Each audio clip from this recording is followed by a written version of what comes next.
శ్రీకృష్ణ పరమాత్ముని ఆశీస్సులతో శ్రీ గణపతి సచ్చిదానంద స్వామి చేతుల మీదుగా భగవద్గీతలో గోల్డ్ మెడల్ అందుకున్నాను. యునెస్కోలో భగవద్గీత స్థానం సంపాదించుకోవడము, అదే టైంలో భగవద్గీతలో గోల్డ్ మెడల్ రావడం చాలా సంతోషంగా ఉంది. యునెస్కో మెమరీ ఆఫ్ వరల్డ్ రిజిస్టర్లో భగవద్గీత మరియు నాట్యశాస్త్రంకు స్థానం దక్కగా భారతదేశం నుండి ఈ లిస్టు 14 ఎంట్రీస్కు చేరింది. UNESCO memory of world register 1992లో ప్రారంభం అవ్వగా విశ్వవ్యాప్తంగా అత్యుత్తమ సార్వత్రిక విలువ కలిగిన డాక్యుమెంటరీ వారసత్వాన్ని సంరక్షించడము, అందుబాటులోకి తీసుకురావడము దీని లక్ష్యం. ప్రతి సంవత్సరము ఏప్రిల్ 18న యునెస్కో వరల్డ్ హెరిటేజ్ డేగా జరుపుకుంటారు. ప్యారిస్ ప్రధాన కేంద్రంగా ప్రపంచవ్యాప్తంగా సంస్కృతి, వారసత్వము, చరిత్రకు నిదర్శనంగా ఉండే ప్రాంతాలు కానీ, సంస్కృతిని ప్రతిబింబించే ఆచారాలు కానీ, పెద్ద పెద్ద కట్టడాలను కానీ ఈ సంస్థ గుర్తిస్తుంది.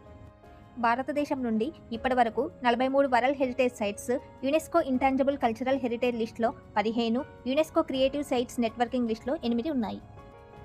United Nations educational, scientific and cultural organisation యునెస్కోను 1945లో అంతర్జాతీయ సహకారంతో విద్య, విజ్ఞానము, సాంస్కృతిక పరిరక్షణ, శాంతి సంరక్షణల కోసం ఏర్పాటు చేశారు.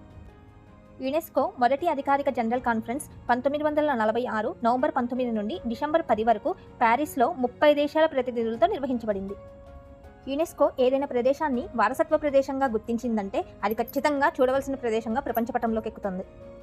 యునెస్కో ఐక్యరాజ్య సమితిలోని భాగము. యునెస్కోలో ఉన్న అన్ని దేశాలు మ్యాక్సిమం ఐక్యరాజ్య సమితిలో కూడా ఉంటాయి. యునెస్కోలో ఉండి ఐక్యరాజ్య సమితిలో లేని దేశాలలో కుక్ ఐస్లాండ్స్, నయ్యు, పాలస్తీనా మరియు ఐక్యరాజ్య సమితిలో ఉండి యునెస్కోలో లేని దేశాలలో ఇడ్స్.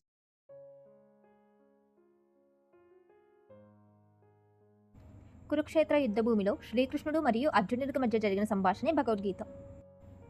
మహాభారత ఇతిహాసంలోని భీష్మ పర్వం నుండి తీసుకున్న భగవద్గీతను వేదవ్యాసుడు చెప్పగా గణేశుడు రచించారు. సాక్షాత్తు శ్రీకృష్ణ భగవానుడే బోధించిన జ్ఞానం కనుక ఇది హిందువుల పరమ పవిత్ర గ్రంథాలలో ఒకటి.